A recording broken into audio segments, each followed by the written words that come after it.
21শে জুলাই কার দড়ি টানাটানি তৃণমূলের? কালীঘাট তৃণমূল নাকি বিদ্রোহী তৃণমূল?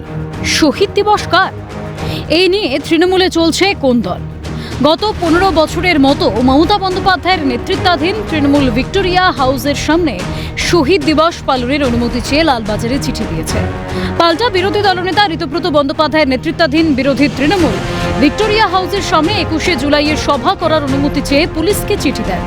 ফলে 1993 সালের পরিস্থিতি নিয়ে এবার দুই শিবির একই জায়গায় সভা করার অনুমতি চেয়েছে। অন্যদিকে মহাজাতি সদনের বদলে প্রদেশ কংগ্রেস এবার শহীদ মিনারে 21শে জুলাইয়ের সভা করবে বলে জানিয়ে দিয়েছে। এবং 21শে জুলাই তো নিশ্চিতভাবে আমাদের আবেগ, এবং 21শে জুলাই কর্মসূচি গ্রহণ করার বিষয় আমার মনে হয় না কোথাও কোনো রকম সন্দেহ রয়েছে। ওরা কি বলছে তার উত্তর তো আমি দিতে পারবো না, কারণ ওনারাই ওটার উত্তর দিতে পারবে। সালটা ছিল 1993। তখন তৃণমূল দলের জন্ম হয়নি। পশ্চিমবঙ্গ যুব কংগ্রেসের সভাপতি ছিলেন মমতা বন্দ্যোপাধ্যায়।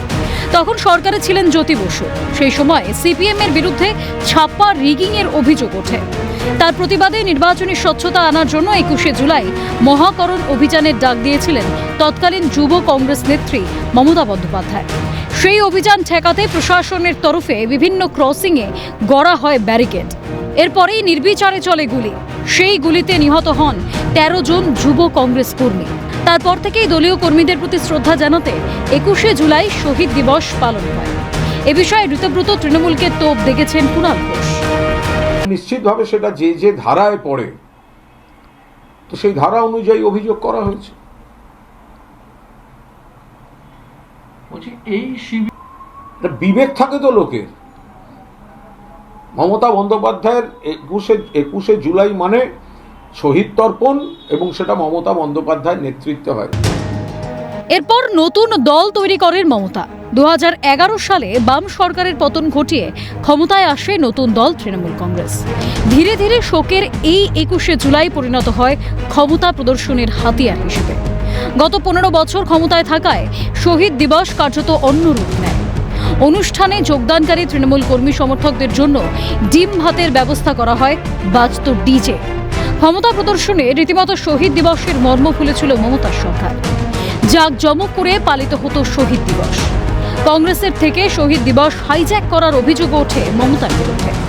এবারে রাজ্য কংগ্রেস সিদ্ধান্ত গ্রহণ করেছে আগামী 21শে জুলাই শহীদ মিনারের নিচে রাজ্য কংগ্রেসের আহ্বানে আমরা পালন করব। ইতিহাসকে কোনোদিন তো মুছে ফেলা যায় না, যেমন 93 মুছে ফেলা যাবে না। সেদিন মমতা বন্দ্যোপাধ্যায় নেতৃত্ব দিচ্ছিলেন, তিনি দল ছাড়লেন এবং এই পুরো প্রোগ্রামটি হাইজ্যাক বলুন কিংবা আমাদের পেটেন্টটিকে নিয়ে নেওয়া হোক। স্বেচ্ছায় বহু মানুষই আসতে পারেন, নীতি পথ পরিবর্তন করে আসতে পারে। বর্তমানে তৃণমূলের দুটি দল তৈরি হয়েছে। কালীঘাট তৃণমূল, ঋতব্রত তৃণমূলের মধ্যে শহীদ দিবস নিয়ে টানাপোড়েন। তবে কি শহীদ দিবসকে নিজেদের ক্ষমতা প্রদর্শনে ব্যবহার করছে রাজ্যের বর্তমান বিরোধী দল অর্থাৎ ঋতব্রত শিবির? মঞ্চ দখলে লড়াইয়ে মেতেছে দুই পক্ষ। অন্যদিকে রাজ্যের পঞ্চায়েত মন্ত্রী দিলীপ ঘোষ বলেন, কংগ্রেসের থেকে মমতা বন্দ্যোপাধ্যায় 21শে জুলাই হাইজ্যাক করেছিলেন। এবার তৃণমূল থাকবে না, শহীদ দিবস আবার কংগ্রেসের হয়ে যাবে। যে 21 জুলাই হয় এটার সঙ্গে টিএমসির কোনো সম্পর্ক নাই। ঘটনা যখন হয়েছিল টিএমসি কোনোদিন তার সঙ্গে তখন টিএমসি ছিল না। মমতা ব্যানার্জি সব কিছু কেড়ে নেন, হাইজ্যাক করে নেন, তাই কংগ্রেসের কাছ থেকে 21 জুলাই হাইজ্যাক করেছিলেন। তো আজকে টিএমসি শেষ হয়ে যাবে, 21 জুলাই আবার কংগ্রেসের হয়ে যাবে।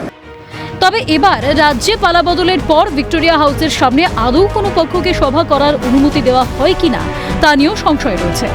21শে জুলাই নিয়ে ইতিমধ্যেই হাইকোর্টের রোষে পড়েছেন মমতা অভিষেক। তারপরেও লজ্জার মাথা খেয়ে এখনো ঔদ্ধত্যের রাজনীতি কালীঘাট তৃণমূলের। ক্যালকাটা নিউজ।